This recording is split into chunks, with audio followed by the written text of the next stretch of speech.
La mort est à côté. L'ensorcellement. Mathias était un enfant très gentil, mais il était devenu une cible pour les prêtres de l'Apocalypse. Ceux-là avaient kidnappé le psychiatre qui le soignait, le docteur Small, qui gardait prisonnier dans leur quartier général afin d'ensorceler le jeune garçon. Sous la menace, le docteur Small appela sa secrétaire pour l'informer qu'il prenait des vacances anticipées et qu'il sera remplacé par un collègue de sorte que ce dernier soignera ses patients, dont le petit Mathias, que le docteur Small voyait toutes les 2 semaines. Le jour de la visite bi-hebdomadaire, Samia fut surpris d'apprendre et qu'un autre psychiatre, le docteur Rowling, un imposteur, allait s'occuper de son fils.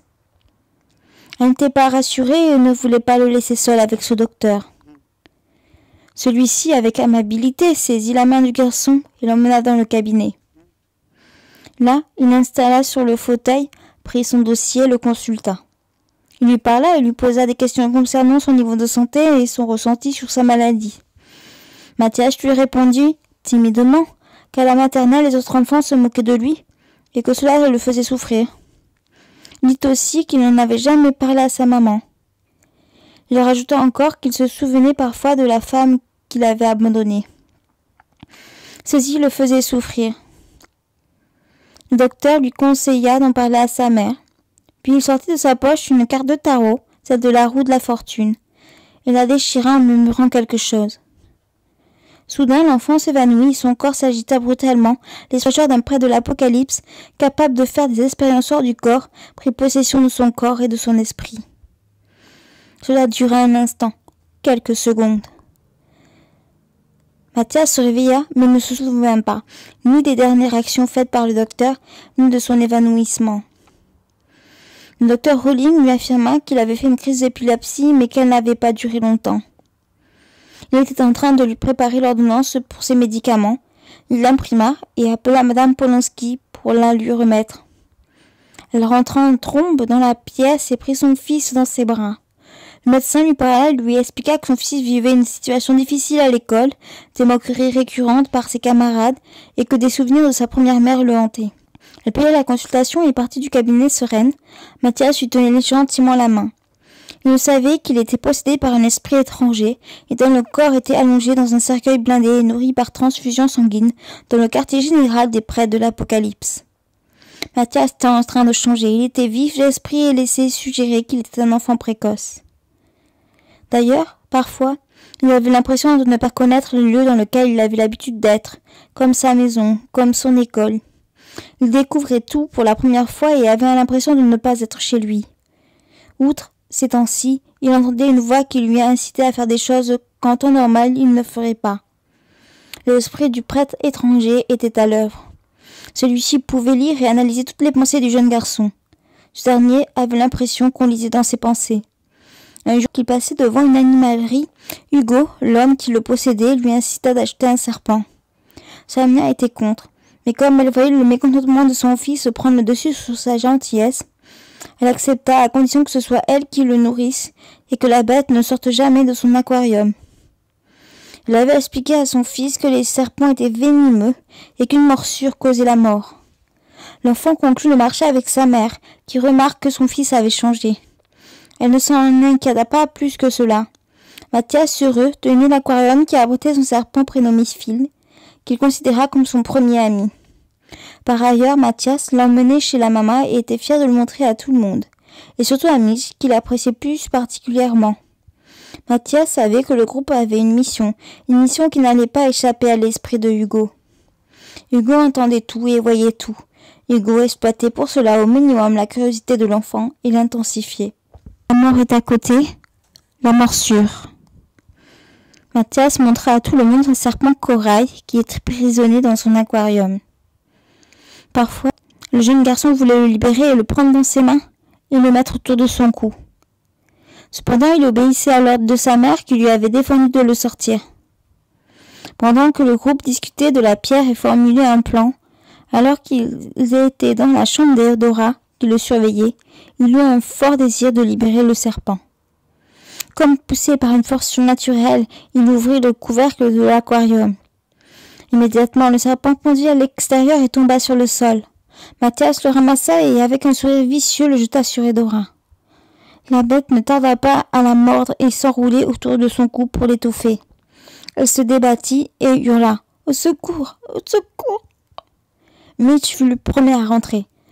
Les autres arrivèrent à sa suite. Il sortit son arme et visa le serpent. Mathias prit le vase posé sur la commode et le jeta sur le crâne de Mitch, qui perdit connaissance. Le serpent étouffait Edora, qui se débattait et dont les yeux commençaient à sortir de leur orbite. La maman sortit une peluche de laine qu'elle posa par terre et la déroula. Mathias pointait l'arme sur elle. Le hasard fit bien les choses. L'enfant, qui réalisait ce qu'il était en train de faire, s'évanouit de peur. Avec le fil qu'elle avait coupé, elle dessina un serpent. Elle mit le feu au fil. Le serpent sentit en lui la douleur du feu qui le rongeait. C'est pourquoi il relâcha sa prise. Edora se libéra. La maman renferma le crotale dans sa prison de verre. Edora tomba sur le sol, le venin se propagea le long de son bras gauche. Samia, stupéfaite, ne put articuler aucun son et était incapable de bouger et même de penser à ce qu'il se passait. Sean réagit et appela les urgences. Les ambulanciers emportèrent Edora sur une civière à l'hôpital la plus proche afin de lui administrer un antivenin.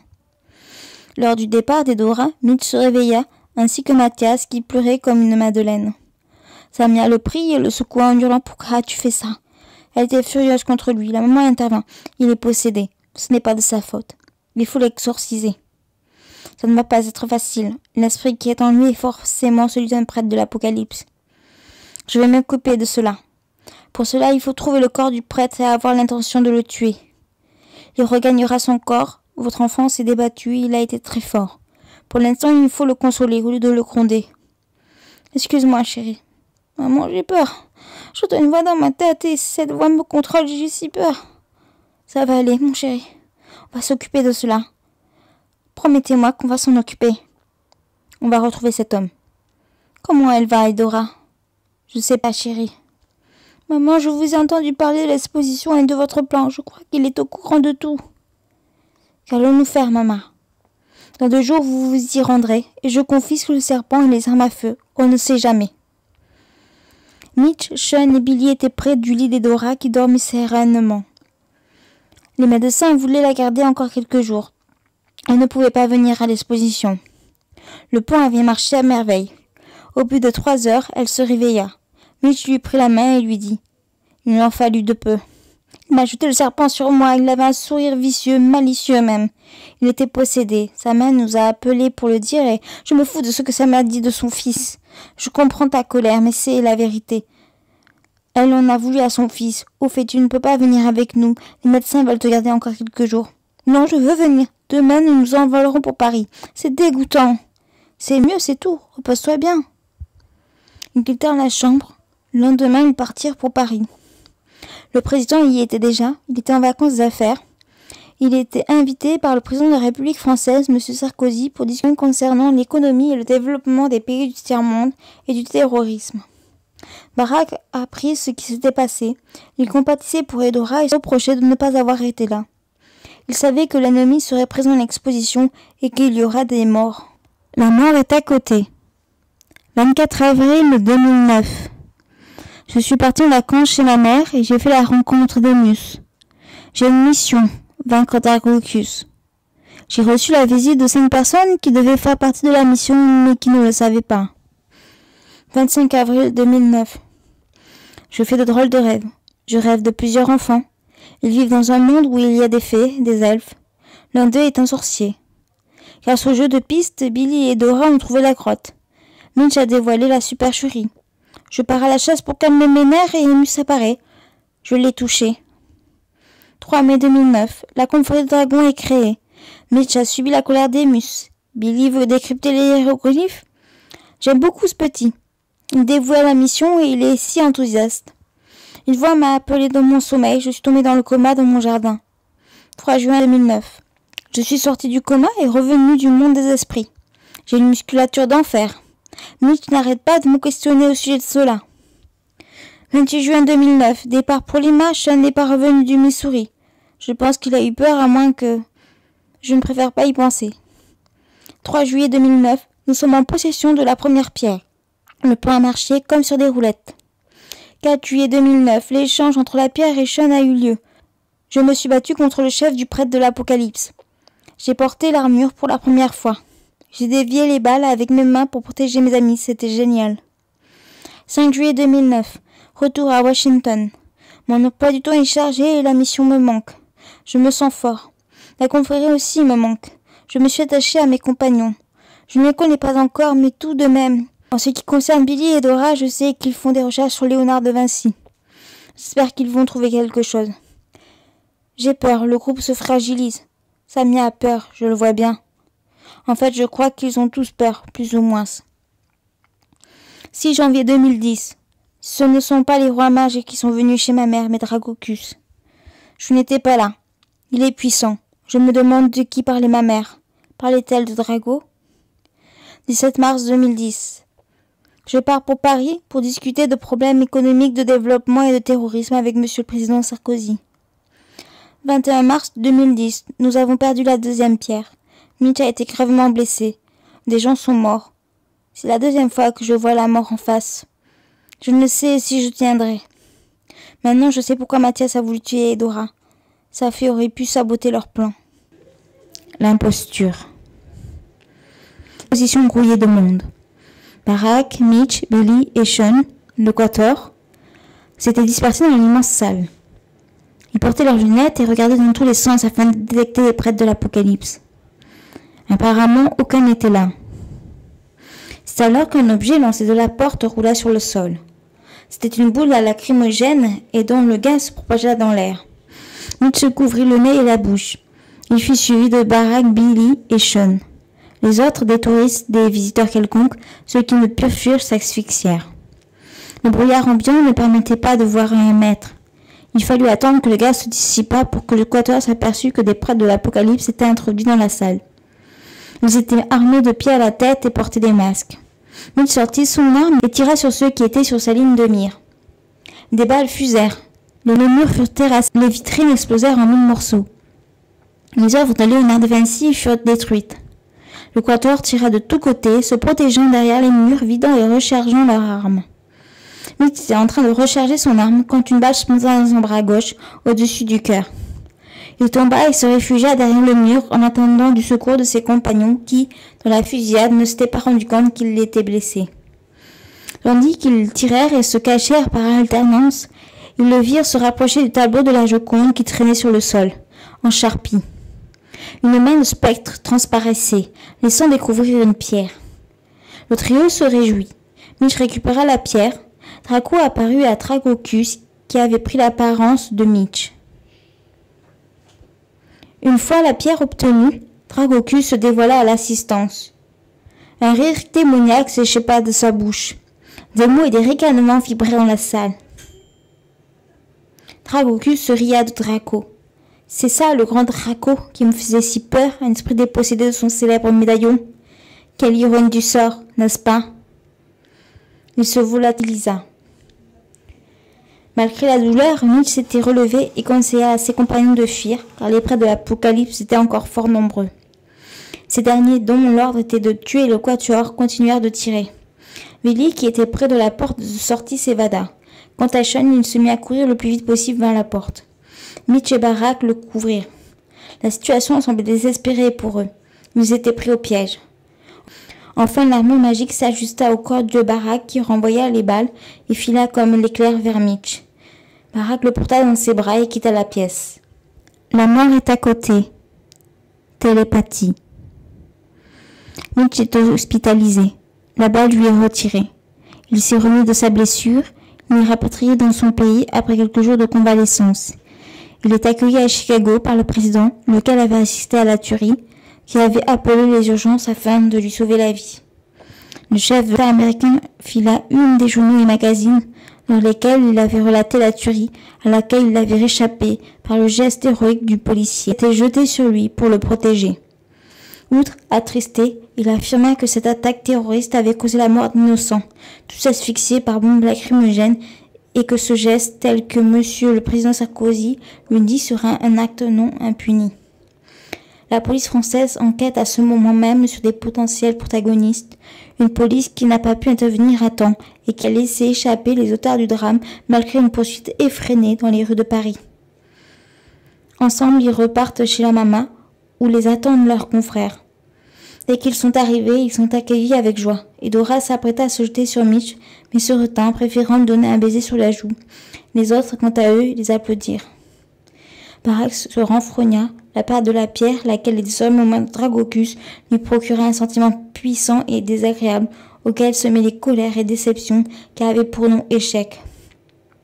Barak n'avait jamais joué de sa vie. Assombri, il s'irrita contre eux. Il n'y a pas de quoi applaudir. Nous avons perdu la pierre. Que faisons-nous maintenant? Sean décida de prendre la parole. Je pense qu'il faut s'infiltrer dans leurs repères et je crois savoir comment. Je pense que si je lisais dans les pensées du garçon, je lirais aussi dans celui du prêtre. Pour cela, il me faut juste poser mes mains sur la tête de Mathias et Samia me le permet. Je te le permets. Si tu peux le faire, fais-le. Samia chercha son fils qui était surveillé par la maman. Celui-ci, malheureux, s'assit sur les genoux de sa mère. Sean s'approcha de lui et imposa ses mains sur son crâne. Il se concentra. Il vit les pensées de l'enfant, ses souvenirs, ses émotions, ses idées, et une porte par laquelle il regarda par la serrure. Il la vit, lui, la représentation du diable qui dormait en silence derrière cette porte. Il voyait un bouc à la peau rouge sang, et dont les deux cornes étaient brûlées par le feu de l'enfer. Telle était l'âme de l'intrus qui corrompait celle de Mathias. Lui, d'habitude si gentil et plein d'amour. Soudain, dans l'esprit de Sean surgirent des images, un cercueil avec un homme de race blanche dedans, endormi, sur lequel étaient implantées des perfusions, puis une grande et somptueuse villa, puis la ville de New York, puis Kyle Smith. Il est vivant. Barak demanda, qui est vivant? Sean nota ses mains, que l'homme qui avait pris possession de l'esprit de Mathias sommeillait dans un cercueil à l'intérieur d'une villa qui se trouvait sans doute dans le quartier résidentiel le plus friqué de New York. Par ailleurs, il leur dévoila que Kyle Smith était en vie, bien qu'amoché au visage. La maman attrapa la main de Mathias pour le ramener dans la chambre. Une discussion vive s'engagea. Barak, comment a-t-il fait pour survivre? Je ne sais pas. Mitch, peu importe, il va falloir s'y rendre chez Kyle Smith. Samia, mais comment il nous reconnaîtra? Maman, moi, il ne me connaît pas. Il dort, je peux infiltrer sa demeure. Je peux peut-être travailler pour lui. Il a peut-être besoin d'une femme de ménage. Maman, tu n'y penses pas? Oh que si. Et je vous ferai entrer. Il faut élaborer un plan d'action. Barak, qui n'était pas emballé par le fait que sa mère se porta volontaire pour infiltrer la villa du chef des prêtres de l'Apocalypse, laissa Mitch se charger du plan. Son mécontentement déplut à tout le monde, et pendant que Mitch élaborait le plan, la maman sermonna son fils qui s'était retiré dans le jardin. « Tu as l'air de t'en foutre. Je ne veux pas, maman, que tu le fasses. Moi, je le veux. Tu vas retourner avec tes amis et oublier cet échec. M'as-tu comprise ?» Il retourna parmi ses amis et participa à l'élaboration du plan. La mort est à côté. Repérage. Maman, qui n'était pas toute jeune, s'habillait avec classe. Elle portait un tailleur noir et des ballerines noires. Elle frappait aux portes et se faisait passer pour une vendeuse à domicile. Elle avait dans sa main droite une grosse mallette noire qui se dépliait. Elle vendait des parfums, à la fois pour les femmes et les hommes. Elle frappa à toutes les villas, toutes plus somptueuses les unes que les autres. Elle fut accueillie par diverses femmes au foyer, toutes pomponnées et parfumées. On la fit rentrer. Elle fut émerveillée par la beauté et la somptuosité de l'architecture, de l'immobilier et de la décoration. Le luxe régnait dans ces villas. Elles étaient toutes équipées de piscines et hammams et saunas. Maman présenta ses produits. Elle fit sentir les parfums. Elle interrogeait ses clientes sur le goût de leur mari afin de mieux satisfaire leurs demandes. Comme elle était à l'aise avec maman, elle lui parlèrent de leurs conjoints, de ce qu'ils faisaient, de ce qu'ils aimaient, de ce qu'ils n'aimaient pas. Elle laissait échapper des prénoms, ceux de leur mari, et de leurs enfants, et de leurs animaux de compagnie. Elle rencontra Madame Smith qui désobéit à son mari, lequel lui avait défendu d'ouvrir à quiconque lorsqu'il n'était pas présent chez lui. Celle-ci ne supportait plus de vivre recluse sans pouvoir parler à personne, même pas à ses voisins, pour des raisons que son époux ne voulait pas dévoiler. Elle savait qu'il lui cachait quelque chose.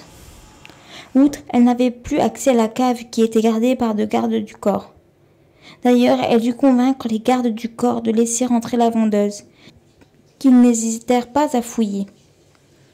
D'ailleurs, maman ne se sentit pas déshabillée pour autant. Elle retint le numéro de la villa, ainsi que la rue. Elle observa d'un œil curieux l'intérieur de l'habitation et vit que deux gardes du corps armés surveillaient la cave. Innocemment, elle s'exprima. « Votre mari doit être un homme sacrément important pour avoir des gardes du corps. Il est le chef d'une grande entreprise de fabrication d'armes. Il est parti au Pérou récemment.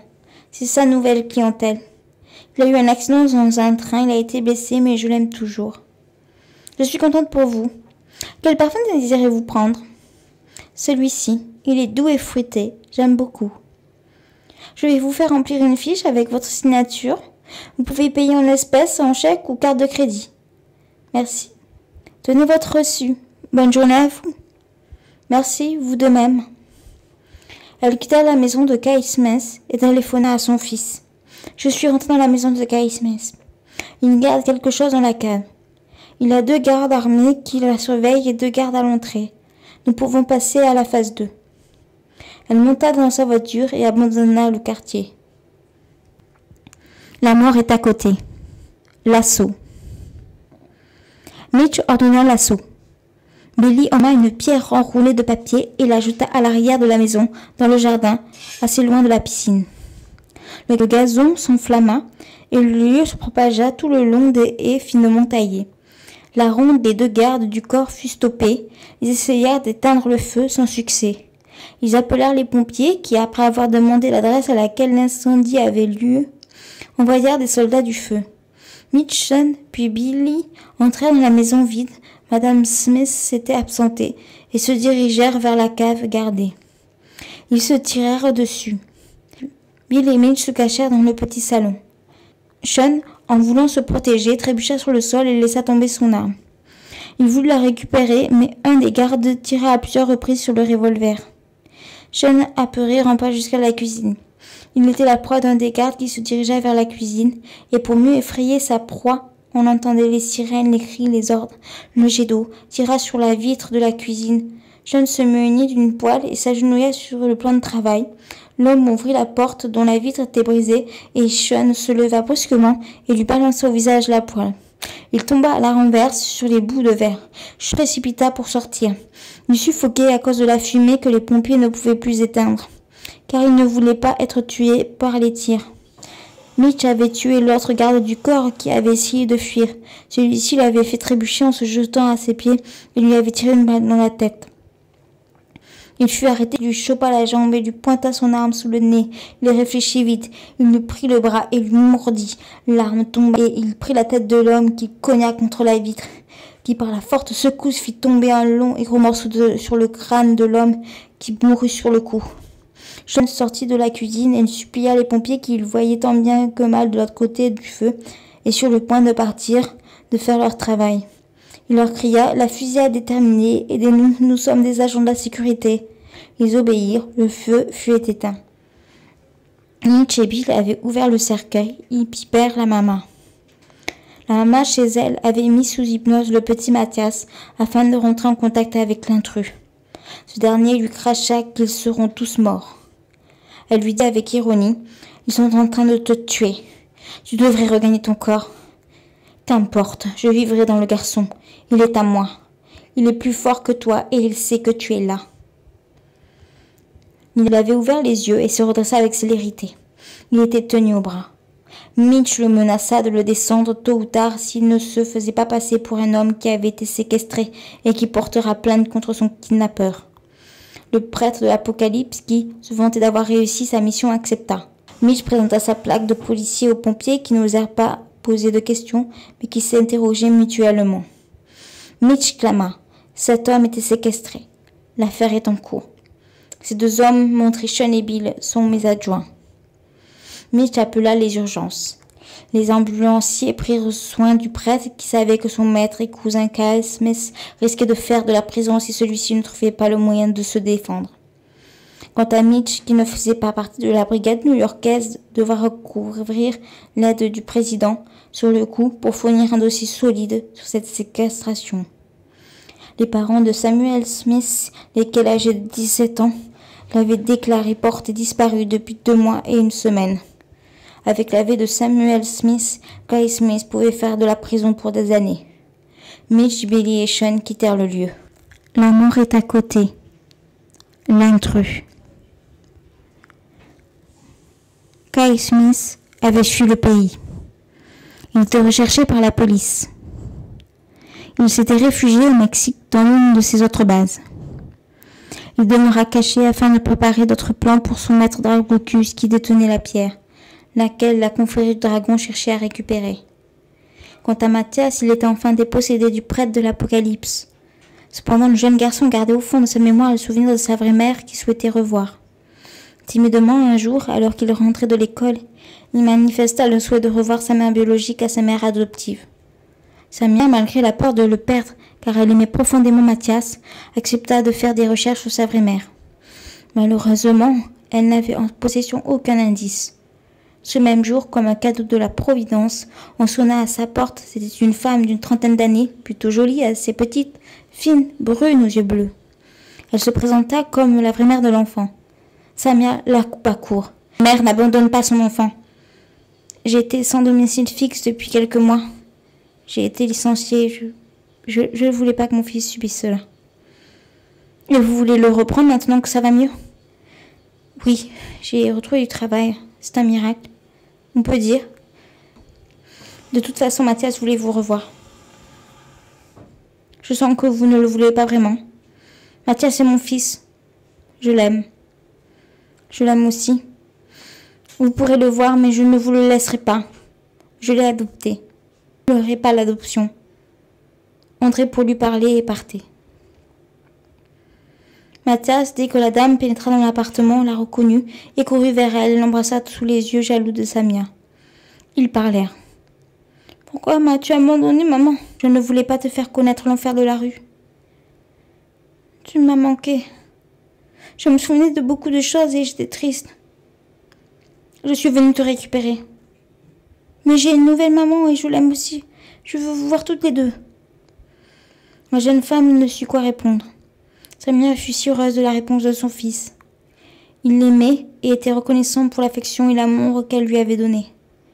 Elle partit enfin, l'intrus, celle qui rompait le cercle familial, et pourtant c'était nécessaire.